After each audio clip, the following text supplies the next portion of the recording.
దేశవ్యాప్తంగా చర్చ అనేది కూడా జరగాలి. యావత్ తెలంగాణ సమాజం కూడా గమనించాలి. ఏమన్నంటే నిన్న మా మీద ఒకటే దాడి చేస్తారు, మీరు తీసుకోలేదా, మీరు తీసుకోలేదు. మీరు చేసిన చట్టంలో నిబంధనకు అనుగుణంగానే మేము తీసుకొని ఉండొచ్చు కాక, ఏది 2/3 మెజార్టీ ఉంటే మెర్జీ కావచ్చనే ఫిరాయింపుల చట్టం ఏదైతే రూపొందించిందో ఆ రూపకల్పనలో భాగంగానే 2/3 మెజార్టీ ప్రకారం మా పార్టీలో చేరారు, మేము మెర్జీ చేసుకున్నాం. అయినా రేవంత్ రెడ్డి గారు మీరు ఏం మాట్లాడారు ఎన్నికల సందర్భంలో, ప్రజలకు ఏం చెప్పారు?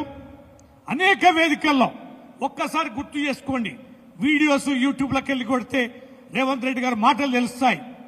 కాంగ్రెస్ పార్టీ నుంచి మారిన ఎమ్మెల్యేలని రాళ్లు తీసుకొని కొట్టి తరమండి, గ్రామాలకు రానివ్వవాకండి, ఇట్లాంటి నీచులకి ఓట్లేవాకండి, ఇట్లాంటి నీచుల్ని అసెంబ్లీ గేట్ కూడా దాటనివ్వద్దని అనేకమైన పరుష పదజాలంతో ఏవ్యభరితంగా చాలా ఆవేశపూరితంగా నీతివంతుల్లాగా ప్రజలకు చెప్పావు కదా, ఎన్నికల సమయంలో వేదికల మీద మాట్లాడావు కదా. ఏమైంది? బరి తెగించి చట్టాన్ని అతిక్రమించి, మీ రాజీవ్ గాంధీ గారు చేసిన చట్టాన్ని అతిక్రమించి 10 మంది ఎమ్మెల్యేలను చేర్చుకున్నావు కదా.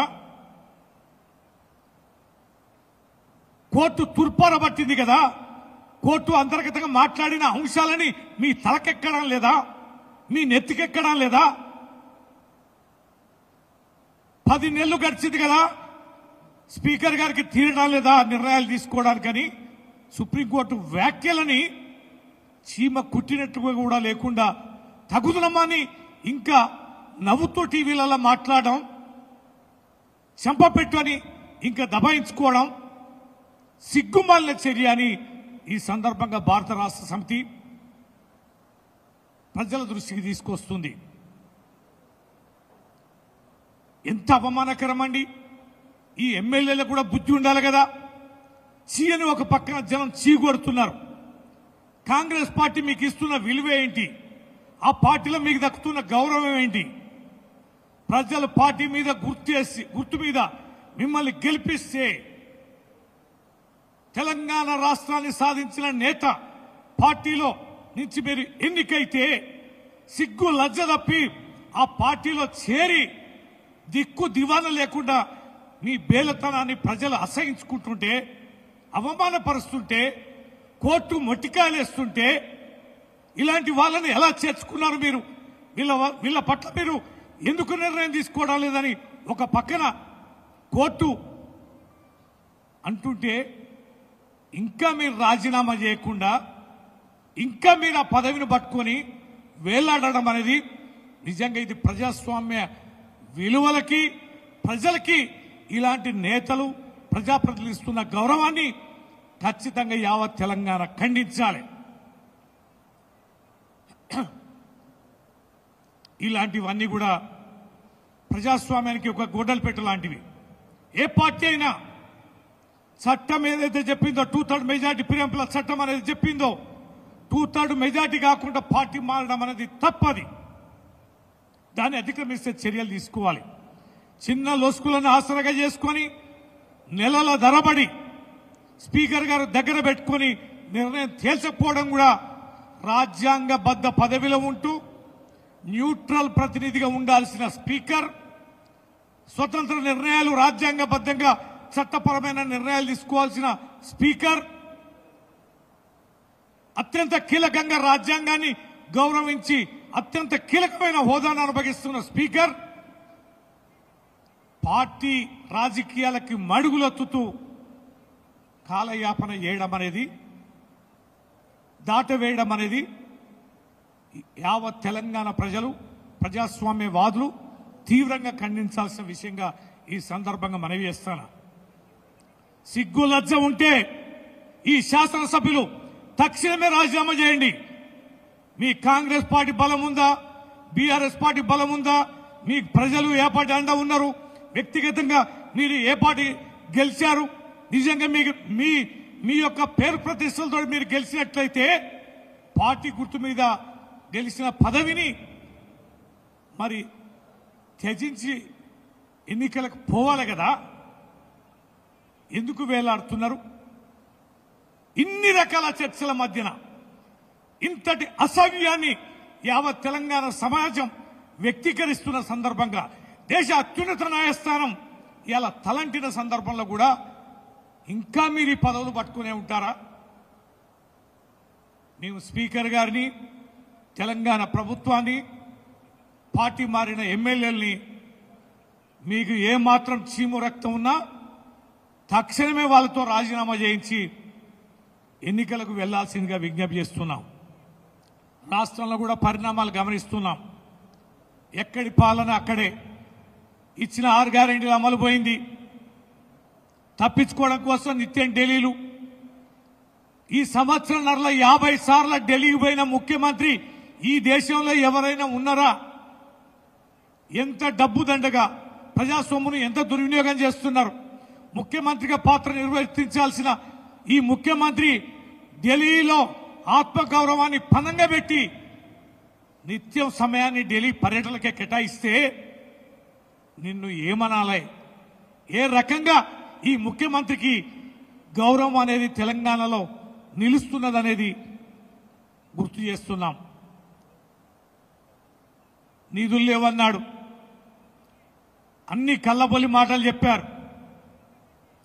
ఇవాళ మంత్రుల మధ్యన ఐక్యత లేదు. ఇచ్చిన హామీలన్నీ కూడా పోయినాయి.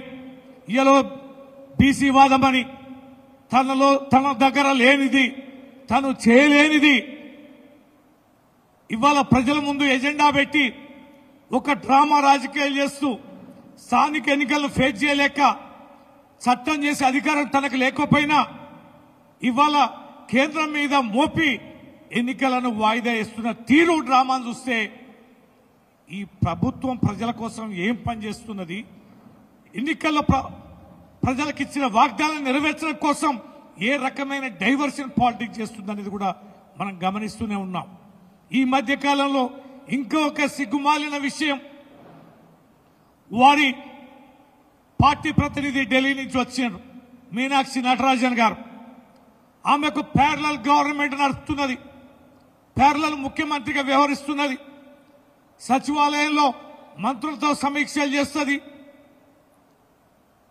మరి ఫ్యాక్టరీ కర్మాగారం కాలిపోతే అక్కడ పోయి మంత్రులను తీసుకెళ్లి అక్కడ ఆమె కాంపెన్సేషన్ సంబంధించి ఆమె విచారణ చేస్తుంది, రివ్యూ చేస్తుంది. ఇవాళ ఆమె నాయకత్వంలో పిసిసి అధ్యక్షుడు ఉండగా, ముఖ్యమంత్రి ఉండగా వీరందరి కాదని ఒక ఇన్ఛార్జి పాదయాత్రకి పూనుకోవడం అనేది ఎక్కడ పోతున్నది ఈ తెలంగాణ ప్రభుత్వం? ఎక్కడ ఏం చేస్తున్నది కాంగ్రెస్ పార్టీ? దిక్కు దివాన లేని విధానం, ఆత్మగౌరవం మంట కలిపి ఇవాళ తెలంగాణని అబాస్పాలు చేస్తున్న విధానం నిజంగా గుండె చెరువవుతుంది. ఒక్కొక్క ఇన్సిడెంట్ చూస్తుంటే, వారి అరాచకాలు చూస్తుంటే, వాళ్ళ పర్సంటేజీల పాలన చూస్తుంటే, వాళ్ళ భూ కబ్జాలు చూస్తుంటే, వాళ్ళ కాంట్రాక్ట్ల కోసం చెల్లిస్తున్న బిల్లులను చూస్తుంటే, అనేక స్కీముల పథకాలను చూస్తుంటే, వృద్ధులకే కొట్టిన పెన్షన్లు చూస్తుంటే, ఇలా రైతులకే కొట్టిన స్కీములను చూస్తుంటే, అరకొరగా హామీలను అమలు పరుస్తున్న తీరును చూస్తుంటే, ఇవాళ నిలదీస్తున్న బీఆర్ఎస్ పార్టీని ఏ రకంగా భాష వాడుతూ కేసీఆర్ గారి కుటుంబాన్ని లక్ష్యంగా ఎంచుకొని ఏ రకంగా వ్యవహరిస్తున్నా కూడా తెలంగాణ సమాజం గమనిస్తున్నది. కమిషన్ల మీద కమిషన్లు వేయడం, నిత్యం వార్తల్లో చర్చ పెట్టడం, అవినీతి జరిగిందని విపరీతమైనటువంటి చర్చకు అవకాశం ఇవ్వడం, కేసీఆర్ గారి మీద ప్రతి వేదిక మీద బండబూతులు తిట్టడం, విపరీతంగా వ్యక్తిత్వాన్ని క్యారెక్టరైజేషన్ చేయడం, మళ్ళా పైగా నువ్వు సభకు రాని సంగతి చెప్తాని. మొన్న ఈ మధ్యన ఆయన బండారం కూడా బయటపడ్డది. కేసీఆర్ అసెంబ్లీకి ఎప్పుడు వస్తాడా, ఎప్పుడు ఇజ్జద్దిద్దామా, ఎప్పుడు మేము చేసే మా మాటలు విని ఆయన కుంగి కుల్లి చావాలే కేసీఆర్ మా మాటలు వింటూ అని చెప్పని నీ అక్కసు నీ ప్రవర్తన శైలి చూస్తే నువ్వు తెలంగాణ ప్రజలకి ముఖ్యమంత్రిగా లేవు, తెలంగాణని అభివృద్ధి చేయడానికి కంకణబద్ధుడివే లేదు.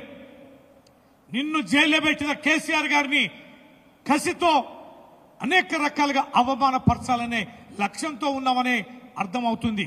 అందుకనే అడ్డంగా ఓటుకు నోటు కేసులో దొరికిన నువ్వు, అడ్డంగా ఎమ్మెల్యే కొనుగోలు ఆ విషయంలో దొరికిన బీజేపీ, ఈ రెండు పార్టీలు కూడా ఫోన్ ట్యాపింగ్ ఇష్యూని పెద్ద ఇష్యూగా మలిచి అదొక ప్రజా సమస్యగా మలిచి ప్రజా సమస్యలు పక్కదో పట్టించడానికి చేసిన కుతంత్రాల్ని చేస్తున్న వికృత ప్రచారాన్ని కూడా యావత్ తెలంగాణ ప్రజలు గమనిస్తున్నారు. ఇప్పటికి చాలా కాలమైంది, కాలాతీతమైంది, డైవర్షన్ పాలిటిక్స్ చూస్తున్నాం. ఈ రకంగా సుప్రీంకోర్టు జోక్యం చేసుకొని చెప్పినా కూడా వారిలో కనిపించని మార్పును చూస్తున్నాం. అందుకనే బీఆర్ఎస్ పార్టీ విజ్ఞప్తి చేస్తుంది తెలంగాణ ప్రజలు